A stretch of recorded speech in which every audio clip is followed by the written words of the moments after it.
vocês? Então começando mais um vídeo aqui no canal da Gui Cripto, certo? E hoje vai ter aquele vídeo prático e rápido para falar sobre as expectativas para o mercado nas próximas horas, né? E para o dia de hoje, na nossa quarta-feira, beleza? Então sem mais delongas, vocês já sabem, né? Não preciso repetir aqui, deixa o like, se inscreve no canal, deixa seu comentário e principalmente ativa as notificações, porque se você não tiver as notificações ativadas, a gente pode postar o vídeo, a gente sempre avisa no Telegram, mas em algum momento você vai perder as informações que a gente está passando, tá? Então, rapaziada, é o seguinte, sem mais delongas, bora lá pro vídeo. A gente sabe que o BTC ainda está trabalhando nessa zona aqui, tá, de consolidação, ok? Entre os 18.400 e entre o suporte aqui dos 15.500, ok? A gente está basicamente agora num pior momento, num pior cenário de tomar decisões dentro do mercado de cripto. Por quê? Porque dentro dessa consolidação a gente está na região de 50% da consolidação. Então é onde o preço mais vai manipular, né? Onde o preço mais vai estar manipulado. Então é diferente você buscar por longs aqui embaixo ou você buscar por shorts aqui em cima, né? Agora você buscar por long e shorts numa zona neutra, por ser uma zona neutra, ela se torna manipulável. Beleza? Então, meus queridos, primeira coisa que eu tenho que dizer para vocês é que o movimento aqui vai ser do capiroto para poder tomar qualquer tipo de decisão. Mas olhando o RSI, o que a gente pode pensar? Que o nosso RSI ele estava se mantendo acima da região 50 e a gente caiu abaixo da região 50 com o diário agora enfrentando a EMA 20 como resistência. O que isso nos leva a pensar? Que o preço ele vai ter dificuldade de passar acima dessa zona, que o preço ele tende a operar nessa zona como um pivô. Então, se a gente não vê um diário fechando com força compradora acima da EMA 20 no dia de hoje, vai ser mais provável nos próximos 1 a 2 dias a gente respeitar a zona dos 16.900 como resistência, fazer um pivô de baixa aqui no RSI e entregar a queda até a sobrevenda na região 30, que vai jogar o preço de volta para a zona de demanda dos 15.700. Ok? Isso se baseando no time frame diário. Agora a gente vai poder explorar um pouco mais isso no gráfico de 4 horas, tá? Rapaziada, no gráfico de 4 horas, a gente também está com uma decisão bem importante em relação à zona 50 da RSI. A gente já está com um movimento meio divergente, né, mostrando topos e fundos mais baixos aqui no RSI, mas a gente não pode esquecer que o nosso 4 horas ele ainda tem 2 horas e 59 minutos, praticamente 3 horas de desenvolvimento. E nessas próximas 3 horas também a gente tem notícias que são pertinentes ao dólar, que podem impactar ele negativamente ou positivamente, e isso vai mexer com os ativos de risco. Então a gente tem que ver como que o dólar vai se comportar em relação às notícias que a gente tem agora a partir das 10h30, tá? Até depois eu vou mostrar um pouco dessas notícias para vocês. E também a gente vai ter que ver como que o BTC vai corresponder a isso, né, como ativo dolarizado. A correlação normalmente é quase sempre a mesma. Existem momentos que muda, mas normalmente o dólar cai, ativos de risco sobem, dólar sobe, ativos de riscos caem. Então, se as notícias vierem, né, positivas ao dólar com o BTC nesse ponto, é bem provável que a gente vai ver o mercado dar uma deslanchada aí no dia de hoje, sair dessa consolidação. Caso contrário, a gente vai ver um movimento para cima. Beleza? Então, 4 horas, momento decisivo nas próximas 3 horas, junto dessas notícias do dólar. Se a gente vê o 4 horas criando um volume significativo de queda, assumindo posição abaixo da EMA 20 com notícias positivas para o dólar, para que o dólar suba, beleza, daí a gente vai ter a oportunidade aí de achar um short no mercado. Mas agora vamos falar de possibilidades no curto prazo e os nossos movimentos acumulativos, coisas que estamos cuidando, tá? É o seguinte, rapaziada, o Bitcoin ele operou aqui, tá, do dia 16 de dezembro, mais ou menos, até o dia 19 de dezembro, nessa zona dos 16.800 como suporte, ficou operando, na real como resistência, na verdade como resistência, tá? Ficou operando como resistência nessa zona.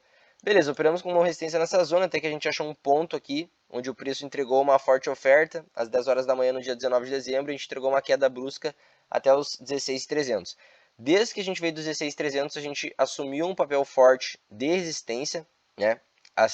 Assumiu um papel forte de resistência acima dos 16.800. O preço assumiu suporte nessa zona e a gente está mantendo essa zona como uma zona de consolidação. Esse ponto ainda é um ponto de suporte? Ele é um ponto de suporte no curto prazo porque o preço assumiu acima da resistência e está mantendo fundo. Mas não é um ponto de suporte confirmado. Vai ser um ponto de suporte confirmado quando?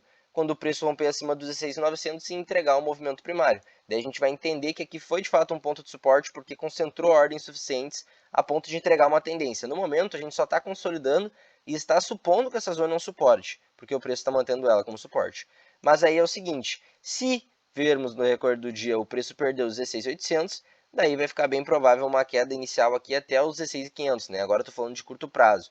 Como eu falei para vocês, em relação ao time frame de 4 horas, se a gente romper abaixo da EMA 20, romper abaixo da região 50 da RSI, vai ser provável a gente buscar a zona de demanda aqui dos 15 mil dólares e 600 novamente. Mas falando de curto prazo, se a gente perder aqui os 16.800 e assumir uma posição acima da EMA, abaixo da EMA 20, né, o preço vai ter espaço para fluir aqui pelo menos abaixo dos 16.800 até os 16.400 novamente, né? Zona que a gente fez no fundo anterior. Então dá tanto para buscar um alvo mais ou menos aqui nos 16.600, que foi ponto de suporte para o preço anteriormente, como aqui nos 16.400 como um segundo alvo, beleza? E agora falando de movimento para cima. E Gabriel, e se o preço manter os 16.800 como suporte, o que pode acontecer? Se o preço manter os 16.800 como suporte, o que acontece é que enquanto a gente não passar acima dos 16.900, é meio difícil tomar decisões no longo. Por quê? Porque a gente tem a média de 200 operando como resistência por cima do preço. Então, apesar da gente ter o preço fluindo acima de duas médias bem importantes, que é a EMA 20 e a EMA 50, a gente ainda tem a EMA 200 por cima, causando essa divergência, né, entre as médias, e justamente por isso que o preço está nessa avacalhação, nesse movimento feio, né? Então, eu não pretendo tomar decisões para o long enquanto o preço não passar acima da EMA 200, tá? Enquanto o preço não passar acima dos 16.900, não acho que vai ser seguro tomar decisões para o long, por a gente ter essa divergência entre as médias. E o preço entre as médias sempre fica dessa forma. Agora, se o preço cair abaixo da EMA 20, né, com 4 horas ali finalizando bem bacana e também os dados saindo positivos para o dólar, vai ser bacana a gente pegar um short abaixo dos 16.800. Mas para o long, só vou pegar um long de fato se a gente tiver um preço assumindo acima dos 16.900, acima da EMA 200, porque aqui o preço está muito manipulado.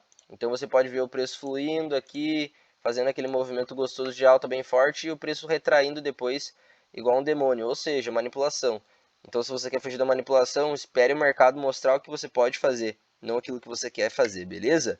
Então é isso, meus queridos. Se o preço assumir acima dos 16.900 com um pivôzão bonito assim, ó, fazer um pivô, aqui eu assumiria uma posição e daí o preço vai ter espaço para fluir até os 17.300, que é essa zona aqui de oferta que a gente está falando há uns dias.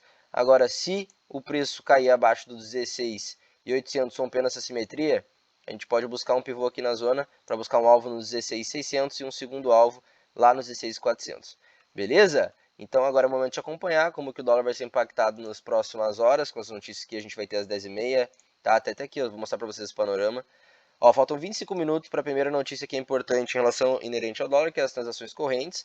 A gente tem a confiança do consumidor, que é muito importante, nível de 3 tourinhos, então a relevância é bem importante para esse tipo de dado, e é ao meio-dia esse dado. Então o preço pode ficar amarrado até o meio-dia nessa consolidação, tá? Então a gente tem as transações correntes, a gente tem a confiança do consumidor, tem as vendas de casas usadas, tem as vendas de casas usadas de novembro e tem estoques de petróleo bruto. Então olha quanta notícia importante para o dólar, né, até o meio-dia e meia. A gente tem outras notícias também, mas não são tão relevantes quanto esse quadro de notícias aqui das 10, entre o horário das 10 e o horário do meio-dia e meia, né? A gente tem 3 notícias muito relevantes com classificação de 3 tourinhos. Então a confiança no consumidor é muito importante, 3 tourinhos, meio-dia. Vendas de casas usadas de novembro, 3 tourinhos, meio-dia também. E estoques de petróleo bruto ao meio-dia e meia. Tá? A gente tem 3 tourinhos como nível de classificação também. Então, essas 3 notícias, esses 3 dados são muito importantes para o dólar. Mas essa cesta de dados aqui, por estarem todas dentro de uma janela das próximas 3 horas, que é um fechamento do candle de 4 horas do Bitcoin, eu acredito que seja bem bacana correlacionar e a gente acompanhar o fechamento tanto de 4 horas do BTC quanto de 4 horas do dólar. Que nesse momento o dólar está, né, num fundo mais forte aqui, ó, tá numa região de fundo mais forte. Então, ele tem tranquilidade para segurar aqui, caso o dado seja positivo para ele voltar a subir e os ativos caírem. Beleza, meus queridos? Então, pro dia de hoje é isso, tá? Que eu queria passar para vocês. Espero que tenham sido informados, tenham gostado desse vídeo. Deixa aí se você gostou, se for alguma dúvida, se inscreve no canal e deixa o like. E até a próxima.